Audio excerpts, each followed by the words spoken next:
Hello everyone, welcome back to my channel, and today we're doing probably my favorite video that I do, my ranking every single book that I read this year. So there's no tier lists, it is simply 1 to whatever number. Well, actually it's whatever numbers to 1.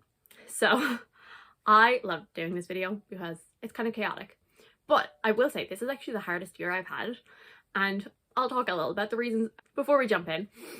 So number 1, I'm not actually going to be talking about the books, like I'm going to just name them. Say the star rating, move on, because I have 140 books, I think. Yeah, I read 140 books, so we're not doing that. Number 2 is I will leave a link down below my top 10 best and worst, so if you want actual information on those two, you can get them. I'll also leave my playlist of my wrap-ups, but I kind of got bad the last like 3 months of the month for doing wrap-ups. So if there's any book that you see and you want to know why is that a 3-star, just ask me in the comments and I'll do my best to explain. As I said, this is actually the hardest year I think to do this because I've done this every year. I think I've done this since 2020, and I have it's actually often helped me with my ratings, but this year, especially towards the end of the year, I ended up kind of changing my ratings because of the fact I realized that like this just was not working for me. Like I kept changing things, and I never usually do that. I usually I put a book in its spot and it doesn't change, whereas this year I really was. And I think there's a couple of factors to that. As I said, I have kind of changed how I rate books because I kind of realized that like I don't do half stars, I just do 1, 2, 3, 4, 5. And like I need 6 books that are just so like mediocre. I don't like anything, but I don't necessarily dislike anything about it. Like I need a separate rating for them because like sometimes they're going in the 3s and sometimes they're going in the 2s, and I don't know how to tell them apart. And so I need like a separate rating category for them. Maybe I will start using 2.5 stars just to really be like, this is a middle book. But like that kind of messed with the ratings because I was like, is this a 2 or a 3? And then I had to wiggle things around because I was like, well, if this is a 2, then that means this book that I put in 3 earlier in the year has to go into 2 as well. So that was messy. And then also what didn't help is I actually binged like a good few full series, including Temeraire by Name and Novik. Like I read the first 2 last year, and then not last year, 2022. And then I read the other 7 within the first like 4 months, not even, of 2023. And I realized like all of them are 4 stars, which you'll see in a few minutes, but it was very hard to, because I read the last 5, I think I binge read them with Emma.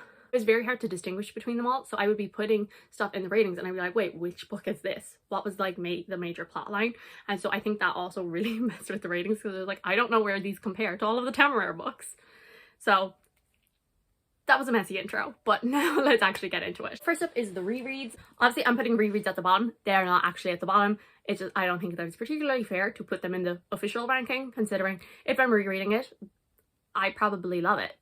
So it's not really fair to put it up against books that I'm reading for the first time. So I reread the entire Murderbot Diary series. So that includes All Systems Red, Artificial Condition, Rogue Protocol, Exit Strategy, Network Effect, and System Collapse. I also reread The Anthropocene Reviewed by John Green. I reread the Shades of Magic trilogy, which is A Darker Shade of Magic, A Gathering of Shadows, and A Conjuring of Light. And also reread Red Sister, which is the one exception to I reread favorite books, because this was a 3-star when I originally read it in 2020, and it was also a 3-star when I read it in 2023. So then the last books that I read in 2023, I read The Murderbot Diaries again.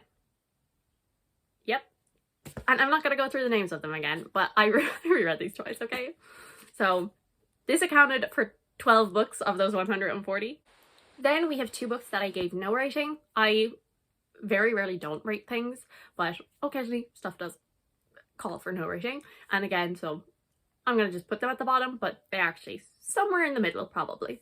So that would be The Latchkey by Olivia Atward. This is a very short story. It's like 30 pages long. I didn't really know how to rate it, but like I did actually like it. So, and then I also read Strong Female Character by Fern Brady. Don't want to rate her alive. Now into the official ranking. So onto the 1 stars. So the bottom of the list is Haunting Adeline by H.D. Carlton, The Unmaking of June Farrell by Adrienne Young. So now we're into 2 stars. Satan's Affair by H.D. Carlton, Hench by Natalie Zena Walshotz, A Storm of Ice and Stars by Lisa Ludecki, Ice Planet Barbarians by Ruby Dixon, Sleeping Giants by Sylvian Nouvelle, The Luminous Dead by Caitlin Starling, The Last Argument of Kings by Joe Abercrombie, The Wolf of Oren-Yaro by K.S. Veloso, Stargazy Pie by Victoria Goddard, The Prior of the Orange Tree by Samantha Shannon, A Day of Fallen Night by Samantha Shannon, Bookshops and Bone Dust by Travis Baldry, Her Majesty's Royal Coven by Juno Dawson. And now into our 3 stars. And Then There Was None by Agatha Christie, A Shiver of Snow and Sky by Lisa Ludecki, Our Not So Lonely Planet Travel Guide, Before They Are Hanged by Joe Abercrombie, The Emperor's Blades by Brian Stavely, An Unreliable Magic by Rinch Pecco, This Is How You Lose the Time War by Amal El-Motar and Max Gladstone, Chain of Thorns by Cassandra Clare, Holy Sister by Mark Lawrence, Grey Sister by Mark Lawrence, The Heart Forger by Rinch Pecco, To Be Taught Fortunate by Becky Chambers, The Shadow Glass by Rinch Pecco, The Girl in Red by Christina Henry, Family Lore by Elizabeth Acevedo, There Are No Saints by Sophie Lark, The Blade Itself by Joe Abercrombie, Age of Myth by Michael J. Sullivan, The X-Hex by Aaron Sterling, Kiki's Delivery Service, Legends and Lattes by Travis Baldry, Blood Mercy by Vila Roth, Alice by Christina Henry, Forget Me Not by Julie Soto, Daughter of No Worlds by Carissa Broadbent, An Echo of Things to Come by James Islington, Greywarn by Maggie Stiefvater, A Wizard's Guide to Defensive Baking by T. Kingfisher, The Very Secret Society of Irregular Witches, The Waking of Angantyr by Marie Brennan, Talon Sister by Jen Williams, In Deeper Waters by F.T. Lukens, Rolling in the Deep by Mira Grant, The Queen of Blood by Sarah Beth Durst, Masters of Death by Olivia Blake, Book Lovers by Emily Henry, We Hunt the Flame by Hafsa Faisal. The last 3-star was The Bone Season by Samantha Shannon. We're now into the 4-star category.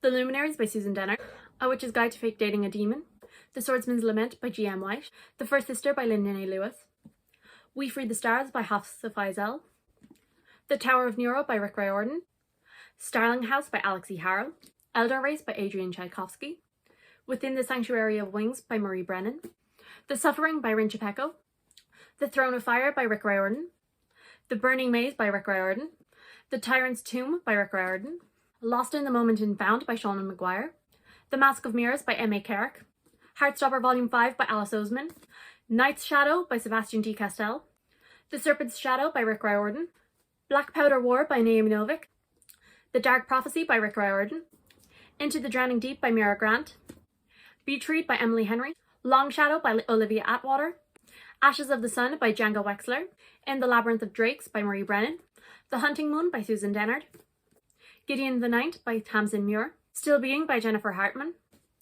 The 100,000 Kingdoms by N.K. Jemisin, Blood over Brighthaven by Emil Wang, A Natural History of Dragons by Marie Brennan, The Tropic of Serpents by Marie Brennan, Voyage of the Basilisk by Marie Brennan, The Red Pyramid by Rick Riordan, The Hidden Oracle by Rick Riordan, Empire of Ivory by Naomi Novik, Crucible of Gold by Naomi Novik, Tongues of Serpents by Naomi Novik, The Golden Enclaves by Naomi Novik, The Adventures of Amina Al-Sarafi by Shannon Chakraborty, The Light of All That Falls by James Islington, 7 Year Slip by Ashley Poston, Emily Wilde's Encyclopedia of Fairies by Heather Fawcett, Half a Soul by Olivia Atwater, League of Dragons by Naomi Novik, The Broken Kingdoms by N.K. Jemisin, Winter's Orbit by Everina Maxwell, The Goblin Emperor by Catherine Addison, 10,000 Stitches by Olivia Atwater, Ocean's Echo by Everina Maxwell, The Collar Bound by Rebecca Zahabi, Victory of Eagles by Naomi Novik, The Fragile Threads of Power by V.E. Schwab, Tress of the Emerald Sea by Brandon Sanderson, Middle Game by Shauna Maguire. So now into the 5 stars and the best books that I read this year. If you want to hear me talk more in detail on all of these, every single one of these is talked about in my best of the year. So let's get into it. System Collapse by Martha Wells, Blood of Tyrants by Naomi Novik, Small Miracles by Olivia Atwater, Labyrinth's Heart by M.A. Carrick, The House of Always by Jen Lyons, Witch King by Martha Wells, The Chalice of the Gods by Rick Riordan, A Monster Calls by Patrick Ness, Silver Under Nightfall by Rinch Pecco, The Liar's Knot by M.A. Carrick, The Sword of Kaigan by Emil Wang, The Discord of Gods by Jen Lyons. So, those were all 140 books that I read this year. Oh, those were all the books. I'm gonna have so much fun putting these back on my shelves. So, yes. So, thank you guys so much for watching. I do hope you enjoyed. If you did, subscribe. I'll see you all in the next one. Bye.